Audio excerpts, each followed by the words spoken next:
Hey guys, welcome. I don't know if you can all see me, but if you can, give me a thumbs up. Oh yeah, sorry, I can't see you. Um,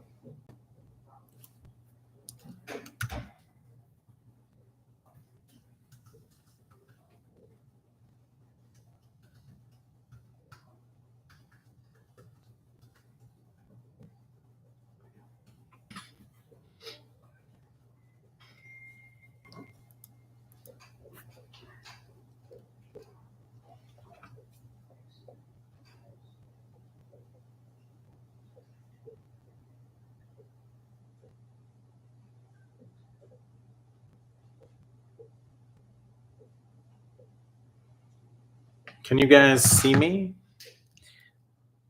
How are you? I came on a little bit early just to give you a little more. So what's going on? How's everyone doing? And what's new in your lives? Wanted to chat with you a little bit about what's going on globally as well as locally, and kind of get your 2 cents. And so happy Friday, first off. Secondly, lots to talk about, lots to do. We got a ton of videos coming out. I'm doing great. Princess of MD asked, thank you so much for asking. Hopefully you're doing well too. Give me a shout out as to where you're signing in from, just so I know where you guys are.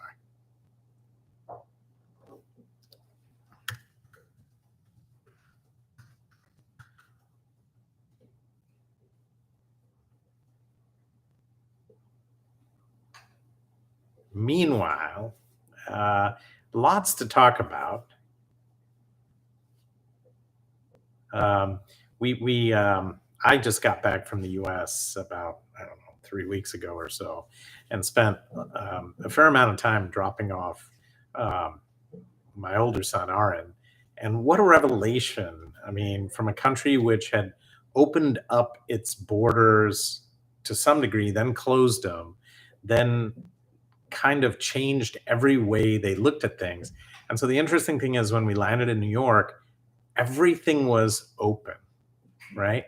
And they were celebrating that over 70% of the people were vaccinated, and therefore you could take your mask off. And, I'm thinking to myself, I just came out of India where we just had wave two, and a very tragic wave two. And we were fully vaccinated and we had been tested and all that. But I just said, you still have 30% or more of your population not vaccinated. How is it that we can, you know, do what we need to do? And sure enough, they had the event in Provincetown, Massachusetts, which kind of showed us that Delta could change dramatically how we behave, in that it could infect the people who are totally vaccinated, right? And so by the time I left, everyone was masking up in the restaurants, everyone was masking. Fast forward, I land in Mumbai, and the traffic is as if COVID never happened, and quite a few people weren't wearing masks. We just went through Ganesh Chaturthi, the Ganpati season, and the rest of the festive season, Navratri, Diwali, all that is coming up.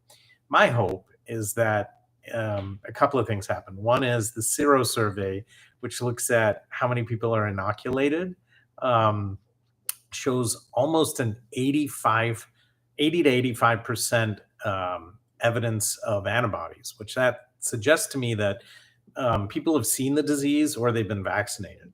Now, having said that, up to 63% have had first shots, and in healthcare workers, over 80%, but only about 23% have had both shots. The interesting part is that if you take the two figures taken together in India, my hope would be that we don't see a third wave. The ones I worry about are the kids, because they can't have any of the vaccines. But with that said, they don't get sick. They become carriers and can get other people sick. The other population I worry about is the over 60, I would say. But in India, that's only 6% of the population. Globally, it's a different thing altogether, right? So, what questions do you have for me?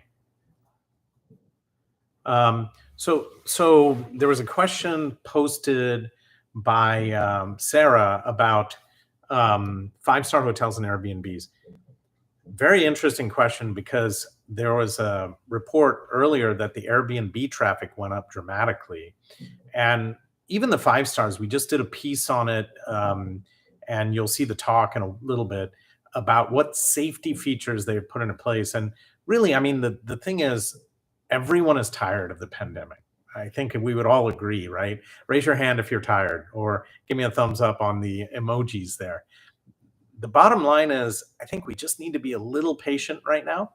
And if you're going to a five star, take the precautions with masks, with social distancing, with touchless entry. If you end up in a hotel, use room service. And then in most hotels, like the one we went to recently, they only had 50% occupancy in the restaurants. And they were taking precautions with masks for all the staff and everything like that. In many cases, they were asking for vaccine certificates and whatnot. I know that's a big political issue in I love it. All these people have raised their hands on the emoji that they're tired of the pandemic. I'm with you 100%. Um, all right, let's move on. Someone's asked me your favorite football team. Well, um, if we're talking American football, right? I've always been a fan of the Rams, but then they moved, right? But it's a tough one because I went to UCLA and now I'm at USC, sort of, because my son is there, and so I like them both, right? But I've been in a few places, so that's a politically charged one right now in my home. Some of the other questions: what is the coolest gadget which you bought recently? Princess of MD again asked that. And I'm wearing like all the bands. And the cool part is this nice segue. We're doing a piece on that for you to figure out what's good for you. I'm also using the Vital 4 and a few of the homegrown bands, which are equally good and very economically priced. And so stay tuned. I appreciate the question. Um, how has medical practice changed in the US? Great question. I had a chance to visit with a lot of my peers, both on the East Coast and West Coast, and I learned a little bit about what they had gone through in the pandemic. And I'm telling you, it was tough. Even now in the Southeast, the cases have spiraled up and they're starting to plateau and come down. The one thing is, I don't, they're up to about 2,500 people dying in the US per day again. And that's not as high as the peak, which was 3,500. But in my opinion, it's unnecessary. I think people need to vaccinate, they need to wear masks, they need to behave themselves, because this isn't a political issue. This isn't a rights issue in my book. I think it's a medical issue. Do you guys agree with me? I mean, give me a thumbs up in that you're on the same page with me. But bottom line is that initially everyone was affected. The amount of elective surgeries went down, the amount of clinic visits went down. We switched to telemedicine for the most part. And most of the hospitals converted in one way or another to critical care for COVID. Now we've come full circle. And while there's still COVID wards and COVID hospitals, I would say most of the hospitals are operating at capacity. Now, that's not entirely true in Texas, Florida, Louisiana, and some of the southern states where there's a very strong percentage of people who aren't vaccinated. And so there it may be a little bit different. I'm going to ask my team's helping curate, but I need to know who the questions are coming from so I can give a shout out when you guys put that up. But I'm going to read off here. According to you, what would be the coolest thing from sci-fi which can come into reality? I'm a huge fan of sci-fi. You know me well. And I have seen every Star Wars movie. I've seen every Star Trek movie. And what fascinated me is the future, right? And we're living in the future, guys. I mean, when I trained, the CAT scan was just coming in. Now you have invasive monitoring. You have CRISPR-Cas9, which brought the vaccinations forward. And so I just see huge changes coming about. I would say in the next 25 to 50 years, surgery may become medieval, like Bones used to say on Star Trek, because we'll be preventing, early recognizing, early treating. Like what we're trying to do with Pathfinder. And then secondarily, when we have to intervene, it'll be minimally invasively or through nanobots or other things. That's one thing I think we'll see a future. The second thing is, in terms of disease, we'll understand the genetics and um, the receptors and the hormones and the drug interactions, and try to bring that all together to give you true personalized precision healthcare.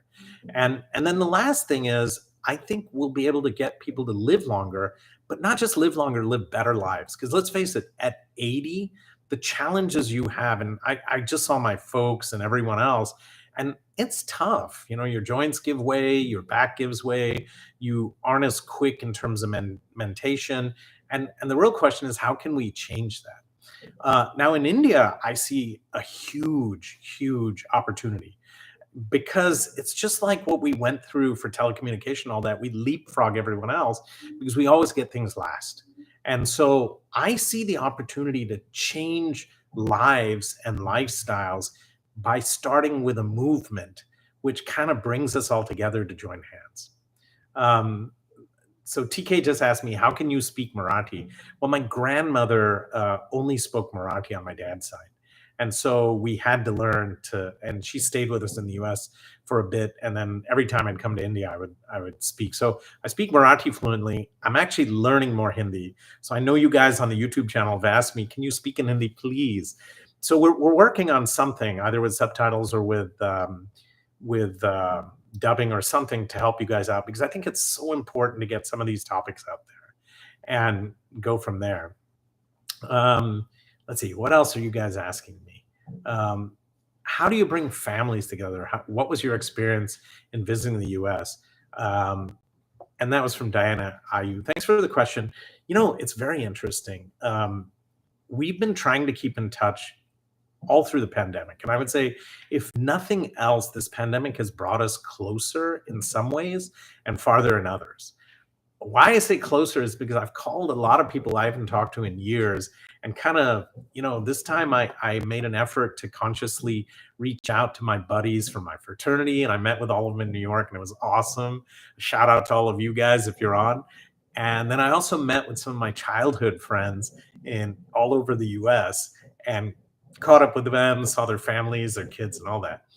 With regard to family, in staying with them, what I recognized is everyone's way of life's a little different. After living in 2 years of solitary confinement with just my family, it's hard to adapt. And so the one thing we found is that in some cases, it was more fun to just visit people and stay in a hotel. I know that sounds terrible, but I would say it's almost like a socialization process. And the fact is, we've been kind of desocialized or unsocialized by this pandemic. I don't know. What do you guys think? You should leave it in the comments below. This Darsh Dikshit wrote, what are your thoughts on Ayurveda and allopathy? So here are my thoughts. I think 4,000 years, Ayurveda and homeopathy and all these things have existed.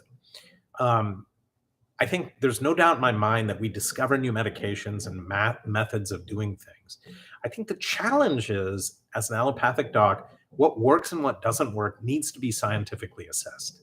And the tough part for me, and I have seen some of the Ayurvedic stuff is now coming full circle to test, but the question is, how much money will they spend to really do randomized um, blinded studies and kind of examine it scientifically? Because it's hard to recommend something if there is the preponderance of evidence. At the same time, what I would tell my patients is, if it doesn't hurt you and it doesn't interact or conflict with something else you're taking, then I have no issues. But I can't speak to the evidence because I don't know that there is evidence. So I think, taken together, what would be very interesting is to look at some Ayurvedic stuff. And we're looking at it actually in this day and age. I'll give you an example. Haldi, man. We've always talked about haldi milk and this, that, and the other. But it turns out curcumin, which is an ingredient in the active ingredient in haldi, is a incredible anti-inflammatory drug, as well as an antioxidant. And the only problem is the amounts that we give it in food and stuff like that is not enough to be clinically relevant. And so while we've used it as a spice forever, the question is at what point can you show efficacy? And so that's what what I try to do, and you've seen in my channel, is try to look at evidence-based um, things as far as I can. Now, there are some things which aren't examined or there's no studies on them. So that's the difficult part. All right. You guys are asking me about K-pop. I'm fascinated, and I haven't seen enough K-pop. Um, BTS, some of the other guys I've seen, but I don't know enough about them. You guys are asking about the COVID vaccinations. It's very interesting you should ask. There are a couple of very interesting findings recently and in the past regarding the COVID vaccinations. And the debate right now in the US is Pfizer better than Moderna? Is Moderna better than Pfizer? And to be honest with you, and I put this on my Twitter timeline, if you guys follow that, it may not matter, right? At 50% a vaccine is considered effective. And the initial data that came out on Pfizer and Moderna was like 94% freedom from serious or critical infection. Now, there's a couple of things, and I've said this before, that these vaccines are not meant to prevent breakthroughs. What they're meant to do is prevent serious or critical infections and death. And so, taken together, even if you can reduce the overall incidence by 50%, that's a successful vaccine. In almost every case, whether it's Covishield, Covaxin, AstraZeneca, um, J&J, the Pfizer vaccine, Pfizer BioNTech, or the Moderna, every single one of them has efficacy numbers above that. Now you've seen this concept of the immunity waning. And the interesting debate right now in the US is it relevant? And the interesting part is most of the authorities have sounded off and said it may be relevant in small populations, meaning the elderly or in immunocompromised patients. And I'm sure you saw the debate today where Dr. Walensky kind of came out and said, look, people who are at higher risk, meaning they're exposed more, can get a booster shot. So that's what it comes down to. Should you have a booster shot or not? And my feeling is, look, if you're at higher risk, perhaps that is a reasonable um, reason to get it. But has it been shown to prevent death in a 40-year-old nurse who otherwise has a normal immune system and has had 2 shots? I don't think that data is out there. I think we're preemptively doing it. Now, is there a risk with the vaccine? So this is the whole Nicki Minaj nonsense which came on. And no offense to Nicki, I love your music, but I don't think you should be coming on your cousin's friend's testicles. Sorry. Because there's no evidence to suggest that the vaccines cause infertility or that they cause your testicles to swell. In fact, there are other diseases like, venereal diseases, which may do it. And so maybe this girl was thinking the guy had a venereal disease, and that's why she didn't marry him. Her cousin's friend's fiance, maybe just as well. But that's not a comment I want to make, and you didn't hear it from me. All right, moving on. Gurpreet Singh is asking what the biggest myth shown on television regarding medicine is. This is a good one. There's a lot of them, right? And we're planning something special for you guys where we kind of look at this and bust some myths up. One thing which I was on as a trauma surgeon at UCLA, in my training, when the Blood and Crips wars were, the truce had broken down, we were seeing people with multiple gunshot wounds. And I can tell you, it's not like it's on all of the big action movies where they get shot 100 times and they somehow walk away from it.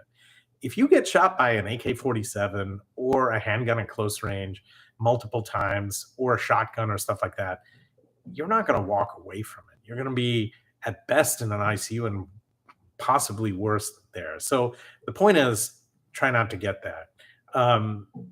Other than that, there's all kinds of other things with the action movies, people getting hit all the time and falling off buildings and all that and getting up and walking away. And it's true everywhere.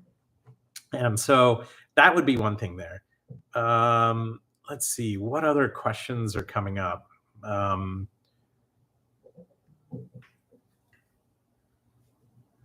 What is your opinion? Okay, we've already talked about the booster dose, sort of, and I've said that it's probably mandated in people who have um, an age greater than 65, 75, or 80, and others who have immune system problems, for sure. Uh, let's see, what's my favorite Marvel movie? That's a great one. There's so many of them. So I'm in addition to sci-fi, I love the comic book heroes. It seems like I don't know about you guys, but the comic book heroes seem to have better staging, acting, and whatnot than some of the regular movies, and catch your attention and are very exciting. And there you can be unrealistic, right? Because it's sci-fi melded with adventure and action movies. But I love the original Iron Man. I thought they did such a great job. It was nuanced, it was gritty, and Tony Stark, Robert Downey Jr. just fit the character to a T. Let me know what you guys think. I would love to hear what you're saying. Um, let's see what else. How did it feel to get off Zoom meetings and actually meet people in the U.S.? So I tell you, initially it was daunting because I didn't know who was protected. But in cases where people were vaccinated, we would meet outdoors, maybe have a meal together, or meet in a park in a ventilated space. To do it at home was a little more worrisome unless it was family who you knew were protected and weren't taking risks, right? Because the bigger problem that you have is it's not you or them, it's everyone else you guys have been in contact with. So that's the issue that we are facing. All right, Suyog Putdar is asking, what are you currently watching on TV or OTT platforms? So I think I've seen every Marvel film and Star Wars film, but there's so many interesting foreign films that I've watched, both Indian and otherwise, and it's given me access on a different level. And so that's been interesting. Someone just asked me, what is the book that you've been reading? And I'd read Trevor Noah's Born a Crime. I thought that was very interesting, and he's a very gifted and talented comedian. But more than that, he is very curious, and I find myself being the same way. I'm very curious, and part of this channel being born is from that curiosity, right? That I'm looking at things not only from my own perspective, but from the perspective of you guys to figure out what makes sense. All right. Let's see, the colleges, you guys know I went to WashU undergrad, WashU med school, UCLA for general and vascular surgery, University of Florida for cardiothoracic, and then I was in practice for a number of years.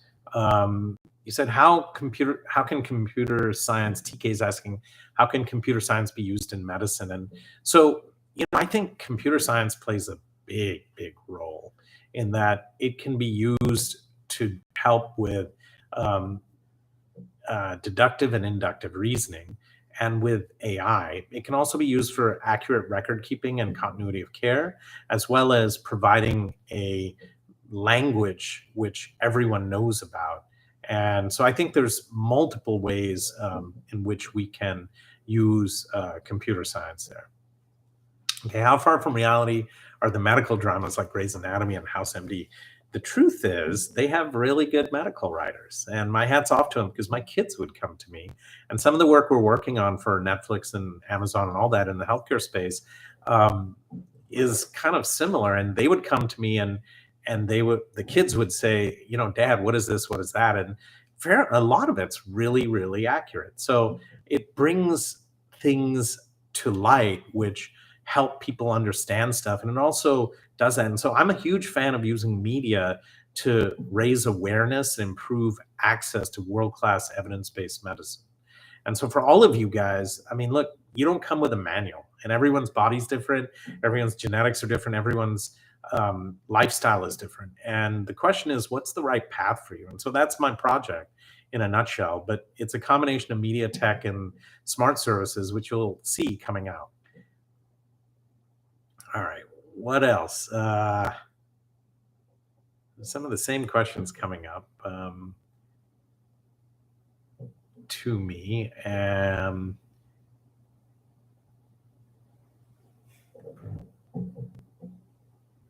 Okay, what is the ideal model for companies to follow when everyone's back to office? Great question. And I spoke to this the other day because we had our first real office meeting, and there were a lot of people on my team I'd not met, believe it or not. We'd hired them in the pandemic.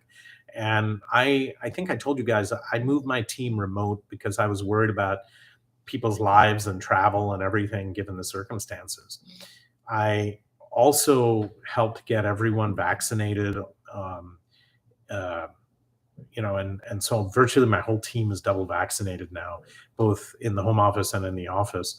And so we've worked diligently with the teams, their families, everyone to try to observe that. And that's one encouragement I give to everyone out there, that talk to your employers, talk to your neighbors, and try to come together and get everyone vaccinated.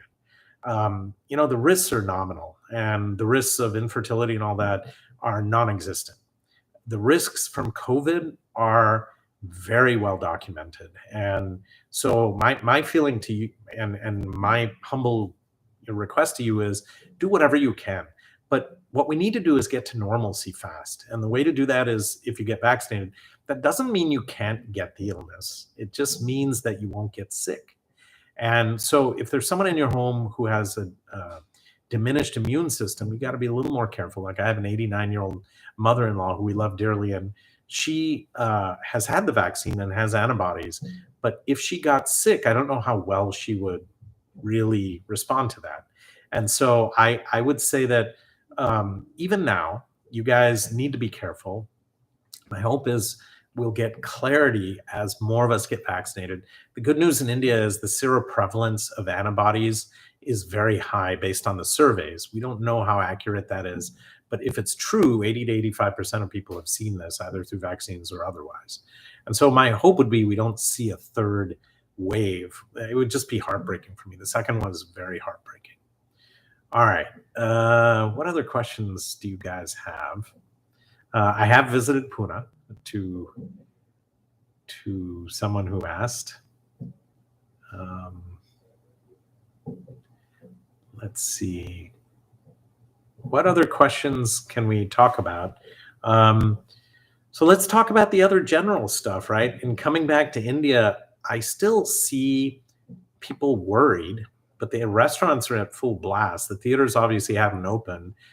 I'm a little worried about schools. I think we need to get people back to school somehow, either with masking and inoculation of all the teachers, because there was a very good discussion which Berkat had talked about, where the speakers brought up the fact that child marriage is going up in the north, that undocumented minor labor is going up. There's a lot of people who don't have the luxury of sitting at home, and they also don't get a meal if they don't go to school. So I think that's something we need to really champion and try hard to get kids back to school in person. Because I think virtual is great for a lot of things, but I would say that the socialization which happens in school is critical. And I just think we need to work together to get that done.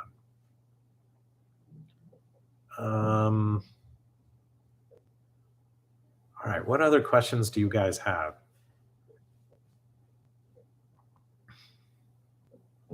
They asked me what my daily routine is and how I keep myself. So, I've talked about this on the channel, and generally I wake up pretty early, and that's from a lifetime of waking up early at 4:30 in the morning, going rounding on patients, having breakfast, going to the OR by 7:30, operating on 3 cases, and then being on call the next night and doing that again and again and again.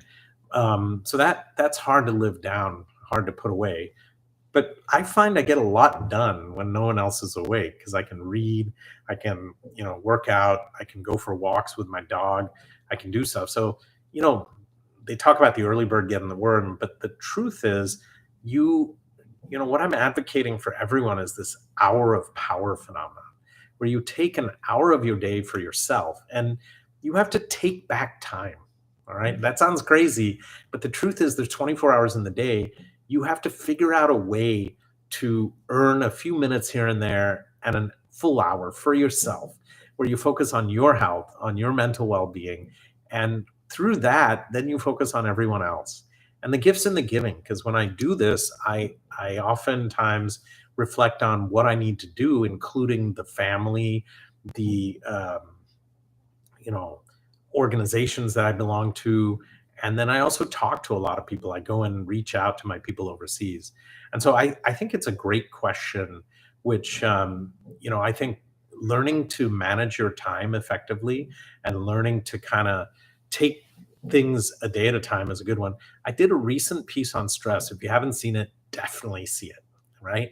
And the only other one, which I would, well, there's 40 or 50 of them now, but and you guys have to tell me what you think about them and feed back to me. I must say I'm so thankful for all of you supporting us and for all of the great comments you've made. And I feel like, together we can change the world if some of this information disseminates and we can do it properly. Um, Shakti Rathi asked, "Can you share something about your life as a med student during your college days?" Med school was tough, and college was too. Pre med in the US is just like here, it's very grueling, and med school is even more so. I went to a great school, amazing mentors, amazing work ethics, and just amazing classmates and teachers and facilities, and was very, very fortunate. And we worked hard. And the main thing is we were driven by passion, not by the fact that you're going to get an MD or a doc or anything like that. But in the end, I mean, it allowed me to focus and decide what I wanted to do through the experiences I had. And, med school is only the beginning. You learn all through your career. But the biggest thing for me that I learned as graduated, I had another 9 years of training after that.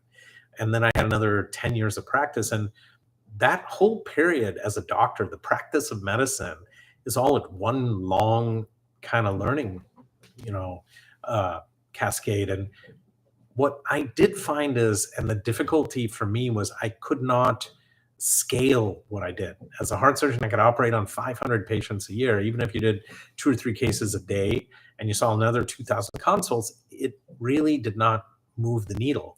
And using my skill sets of computer science, media, um, healthcare, and the smart services, I think we can make a bigger impact. And we've already started doing that with the YouTube channels and some of the talks I'm giving and other things. And also through you guys. You guys are the ambassadors for healthcare, in my opinion.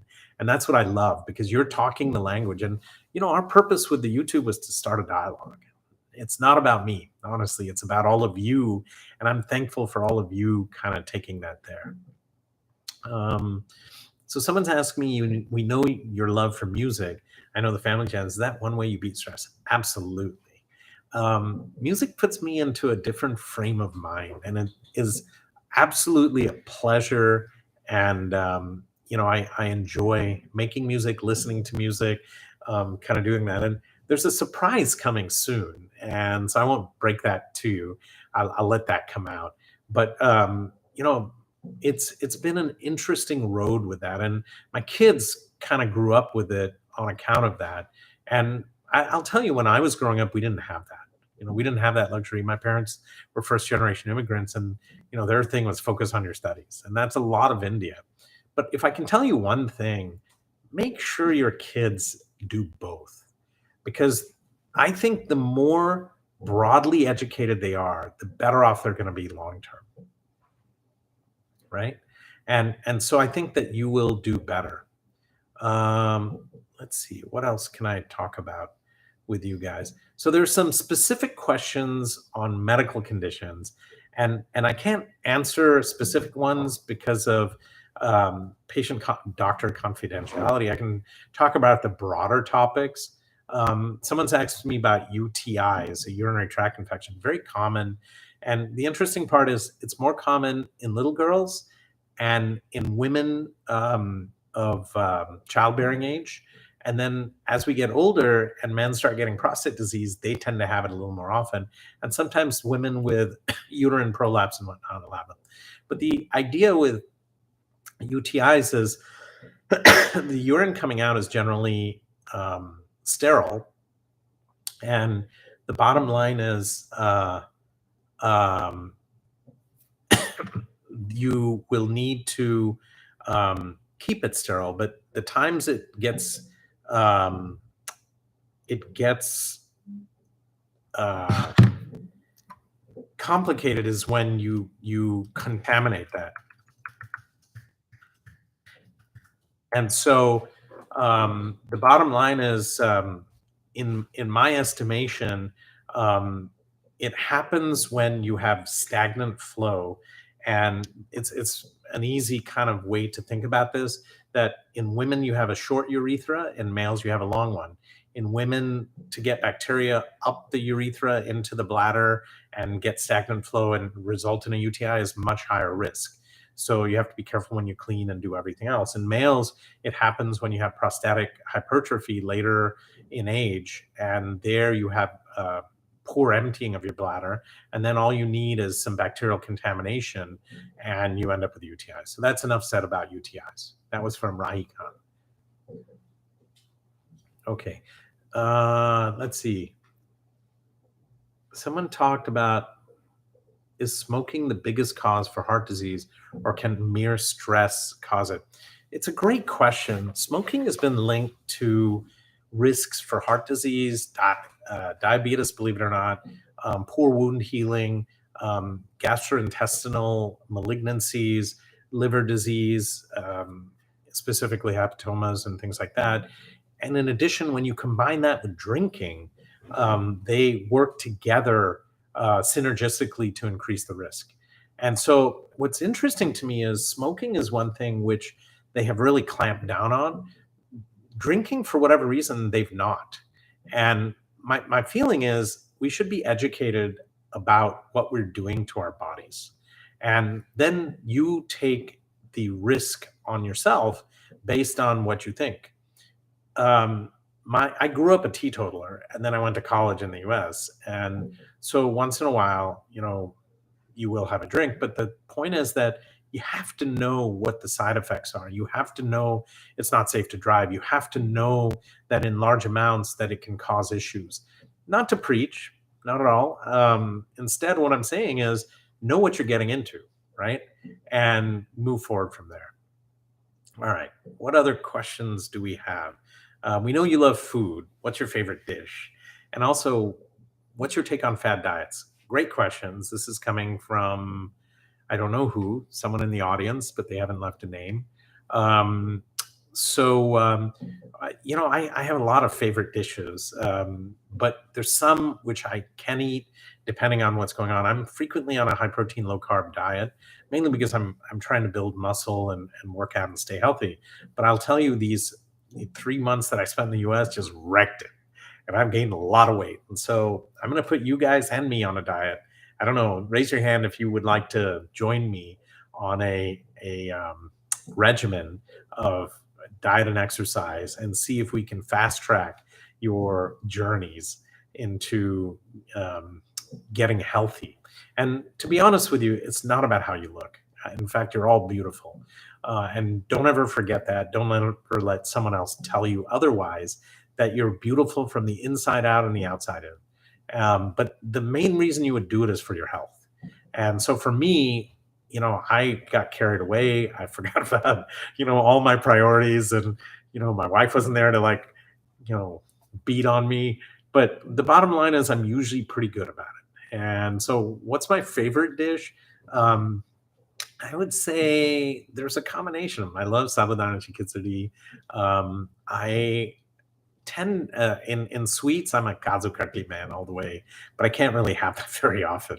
And then it depends on the cuisine, but I just love cultures, and I love food, and I love how it comes together. Because I mean, let's face it, food's what your mother gave you. It's pure love, but at the same time, in large quantities or in uneven quantities, it can be bad for you. And so I always have to watch. The second thing is, what do you think about fad diets? Look, most of the diets will help you lose weight, but the problem with the diets is that you won't be able to keep it off. And then the second thing is that in terms of sustainability long term, it's always an issue with the fad diets. And most of them show recidivism at 1 year or greater.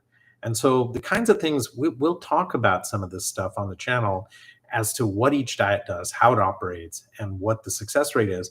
But what I look at successful is long term. Now, look, you can have issues in your life which basically complicate your diets and your eating.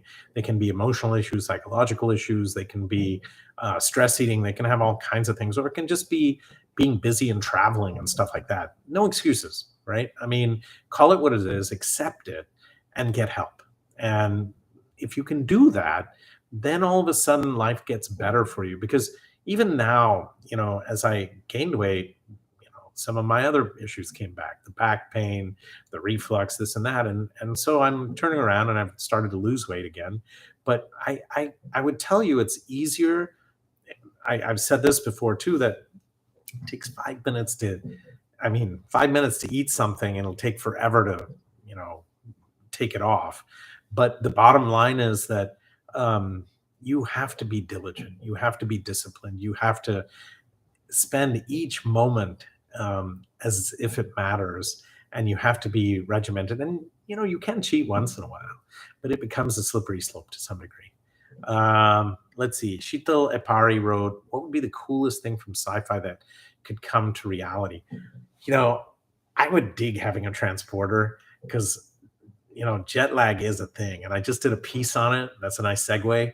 But I'm telling you, it just kills you if you're traveling a lot. Now, most of us in pandemic haven't done a lot of that, so not really an issue. But you know, as it is, um, you can really get struck back by time changes and things like that. Some people have wrote about Sinopharm vaccine. Um, I believe that's the Chinese vaccine, and they're asking if you can get Pfizer and Moderna. I can't really comment on the Chinese vaccine. What is interesting is with the AstraZeneca vaccine, there was a study in Lancet which suggested that if you took one jab of the AstraZeneca vaccine and then took a second jab with Pfizer or whatnot, then you would basically um, be um, have a higher antibody rate. And so there is credibility to that. The way that started was that there were some side effects they noted, which were very small numbers with the AstraZeneca vaccine, with clotting. And they had like six in a population of 3.5 million or something like that. And so what they said is it happened in predominantly females below the age of 30 or 40. And so they said they weren't recommending it for that population. So they said take the second shot as Pfizer. And then when they tested 600 of them and looked at the antibody count, it was actually higher than if they did two of AstraZeneca or two of Pfizer. So the mix and match in that case worked. I don't think anyone's looked at the data on Sinopharm. Someone's already asked about the booster, and we have already commented on that. Someone just asked, which is your favorite travel destination? Um, I love Japan.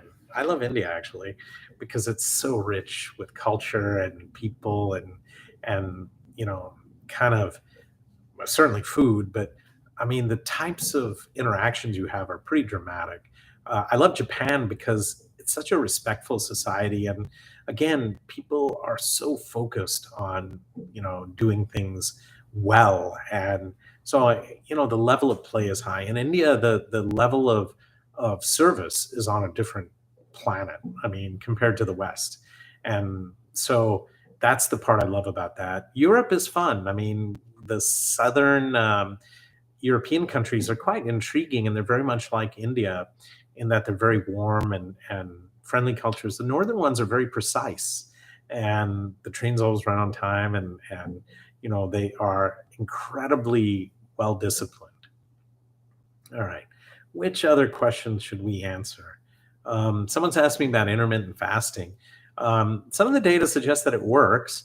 I think the idea, we're going to do a talk on this, so I don't want to spoil it. But the idea is do you go 8 hours on, 16 hours off?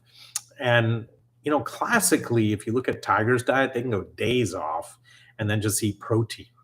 But that's not what's happening with IF. And so I think it's not a simple kind of answer there. I think it would be more interesting to look at the biochemistry and the biology of it. and decide, people do lose weight on it, but the question is how long can you sustain that? The second thing is, when I tried it, I just got really, really hungry, and my eyes got bigger than my stomach, and so when I could eat, I just ate way more, and my tummy was full, and it was very uncomfortable. But I think that you could do it, and I think the main thing I think is more healthy than that is smaller meals more frequently and eating a balanced diet to rapidly lose. I've done high protein, low carb, or I've done keto and things like that. I've also tried IF, and I think you will lose weight. I mean, fasting, you'll lose weight too. It's like starving yourself. But I think the real thing is, can you sustain it long term? And so I'd like to think that if we could do smaller portions more often, not skipping breakfast, and eating things in a balanced format, that's probably healthier for you long term. And so I think that's what I try to encourage people to do. If we have goals where they have to rapidly drop weight or do something like that, we can do that. Um, so someone has asked, how is virtual reality changing medicine? And VR is interesting in that it may put us in the action, but thus far I've not seen the headsets or the TVs to really, really augment or improve reality. And I don't know about you guys, if you've ever worn those VR headsets, they're very, very uncomfortable for long periods of time. And I've tried everything, trust me. They're great for testing and stuff like that. I would say AR may be more compatible, where you can put yourself in the scene. But the idea is, does telemedicine and all that. Now, could VR be used for teaching? Absolutely. Could it be used in settings where you're giving talks or doing something like that? Absolutely. Could it be used in the patient setting? Perhaps, for follow up and things like that. But I would say when we get to the point where we're doing kind of laser driven transmissions where you have it in the middle of the room without wearing clunky eyewear, then I think it'll. What is your favorite outdoor game? I love tennis, but I also love every other sport out there. And the hard part for me now is, as I get on, my joints aren't tolerating it. They're complaining to me. And as I've talked in one of my talks, that there's different exercise you can do at different ages. And the key is respecting your body. And for me, if I play tennis, I play for keeps because I grew up competitive. I was on a varsity team and whatnot. Now I can't do that. I tore a meniscus. I hurt a back. I wrecked my shoulder. I'm very good at getting sports injuries now because I'm trying to play like I'm 20. Don't do that. You heard it from me now. And so, while I love tennis, it's something which I don't think I can do at the level I was doing it when I was 20. And for the last 2, 3 years in the pandemic, I've not been able to play it. So I've been gymming and walking for the most part. All right. Which institutes for studying in the US are good at the graduate level? I think it depends on what you're studying and what you want to study. And I would say that there are some phenomenal places to get an education now. Even online, believe it or not, you can get a lot of it. And it's all in the questions you ask, because I think the University of YouTube is always open. But I would say that, it would be great if we can democratize learning so that everyone has an opportunity, because not everyone has the opportunity to fly off somewhere and take admission, right?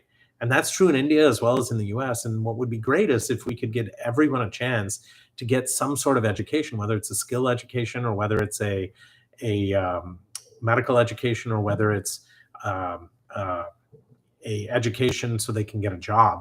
Because in my estimation, the only way we're going to make social change happen is if we level the playing field with better educations. Let me know if you guys agree with that, and if you do, kind of give me a thumbs up on your chat right now. All right, let me see what else there is. Um, what is your Was it hard to install your son and walk away? Absolutely, man. The guy's been with me 18 years since he was a little baby.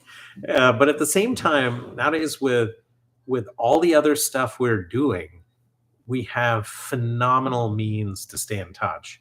And to be honest, I'm super excited about what he's doing, and it gives me one more gateway into the US. It gives me a reason to go there. And so I'm really, really, looking forward to his journey and what he's doing and how he's doing it. And so I think that, let's see. Someone asked me how to control high blood pressure. So there's a number of things you can do. You got to figure out why you have it. But certainly, I would see a doctor first, make sure your kidneys aren't having issues, check on your weight, check on your endocrine function. And then, based on that, the area under the curve for blood pressure is critical to be managed so that your end organs don't get damaged. And so, not a simple question to answer, unfortunately. And for the purpose of this talk, we can give you some references and things like that. Okay, what else are we talking about here? Tell me about the future of medicine. My hope is we can democratize how healthcare gets delivered. That everyone has a chance to get evidence-based international standards. Doesn't matter if you're rich or poor. Doesn't matter if you live in the middle of nowhere or you live in a big city. And it doesn't matter if you're in India or if you're in the US, because you'd be surprised how many problems are universal. And I think as we learn more about healthcare, about people, about cultures, we should be able to intervene. And my hope would be to move the pendulum from acute care to kind of early prevention, early recognition, early treatment. In that process, I think outcomes will be far superior than if we deal with something as it occurs. Right now, you only go to the doctor when you're sick. But if the doctor could be part of your regular regimen, or if the healthcare system could be part of what you do and you knew what to do for yourself, then you would automatically do that and hopefully prevent yourself from getting ill. All right. They asked me, which is your favorite song? So I'm not sure. Oh, it says current favorite song. I listen to a lot of music, and whether it's Ed Sheeran or whether it's The Doors or whether it's hip hop or whether it's R&B. I mean, I listen to so much different music, and I just love rhythm and blues. I love jazz. I love hip hop. I love acoustic stuff, and I love classical. And so there isn't one artist. I mean, they all shape me in different ways, and they make me feel different. Depends on the mood. All right, what else can we talk about that we haven't already? So there's a ton of stuff. All right.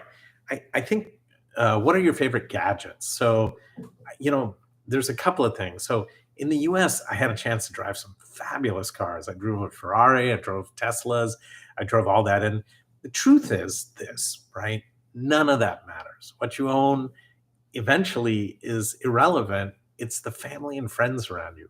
But the idea is to share experiences with each other. So that's the first thing. The second thing is on gadgets. I'm a total technocrat, and then I'm always looking for better ways to do things. In many cases, I'm an early adopter. I get things very early in the game, as you'll see. A lot of times nowadays, as I get more, um, how should I put it, more resourceful as well as more experienced, I borrow stuff before I do it. The other thing is I've been watching a lot of YouTube, and so I will, basically go on that and figure it out, and see if it matches what I'm doing. And so the bottom line is, my favorite gadgets right now. I love this Aura Ring. This Halo and Whoop, not so sure about. The Vital Force really nice, because it's very inexpensive and it does many of the things, but it's a little plasticky. And then as far as phones and all that, I should show you what I'm using, but I'm kind of an Apple phone, fanboy, as you know, mainly because end to end they've controlled the experience. Androids are very efficient. I mean, very, very inexpensive and easily replaced and whatnot. But I just find that it's very challenging because they are buggy. And we produce apps for both, and I would say the Android ecosystem has so many formats that it's sometimes hard. But that's not to say that they're bad. I mean, there's outstanding features in both. It's almost like a Mac and versus PC sort of thing. They're both PCs if you think about it, but Mac versus Windows is the better way to put it. All right. So I think at this point we're almost through with the talk and with our interactions. I want to get some interesting feedback from you on what you're loving about what we're doing, and also what you want to see us do more of. The second thing is I'm really looking forward to presenting some new topics to you, and I'm looking at different ways to present them. I hope you like Mr. T and Mr. C. If you did, give me a shout out right now. Or if you looked at different colorful entertaining ways to kind of bring things up. I'm not doing this to you know, self promote or anything. I think you figured that out. Rather, I'm doing this because I care and because I think that the world needs something like this.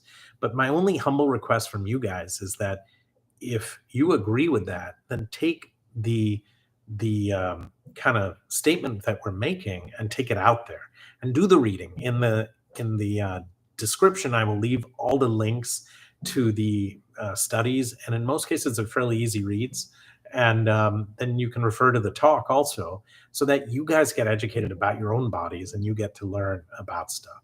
But listen, I'm so doggone lucky to have all of you, and to be out there with you. And it's about sharing experiences and living and experiencing together. And my thing is that it's always the patient at the center of the universe. And so I'm always going to be your advocate, but I'm also your friend and your sort of um, partner in crime, and walking on the journey of life with you. And so I really appreciate everything. And with that, I'm not going to talk about my wife's stuff. I think we've made it very clear that on this channel it's all about you, and it's about the fact that you're my family and that you guys matter. And the whole reason we're doing this is so that we can help our families out and kind of get through this situation together. But more than that, live long and fruitful lives. And at the end of it, leave the world a better place than when we came into it. Would you not agree with that? I mean, isn't that really what we should be after? Not collecting things. Last thing I'm going to leave you with, I put something up on my timelines.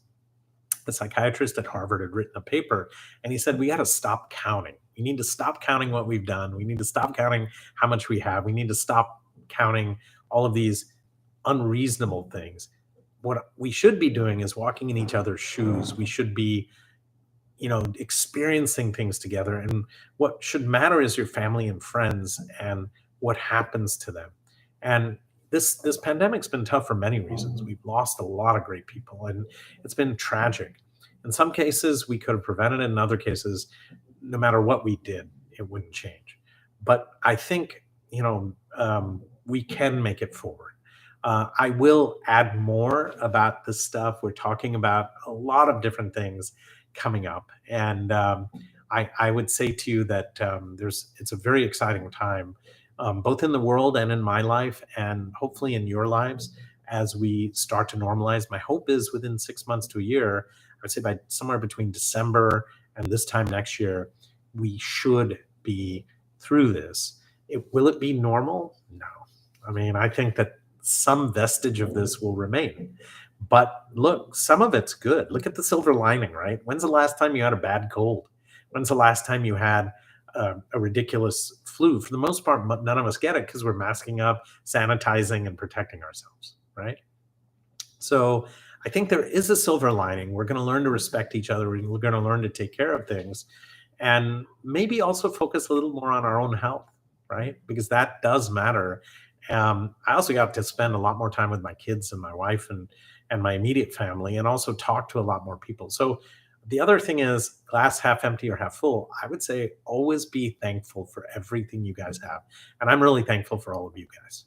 So with that, I'm going to sign off, and thank you again for all of your lovely comments and for following me. And I look forward to more adventures together, and I look forward to an amazing life for all of you guys. And I will let you go at that. And then I am addressing some of the things you guys are talking about, and we're writing all of this down. And we are definitely going together.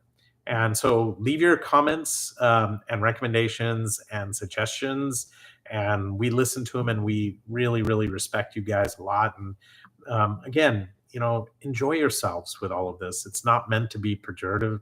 It's not meant to be painful.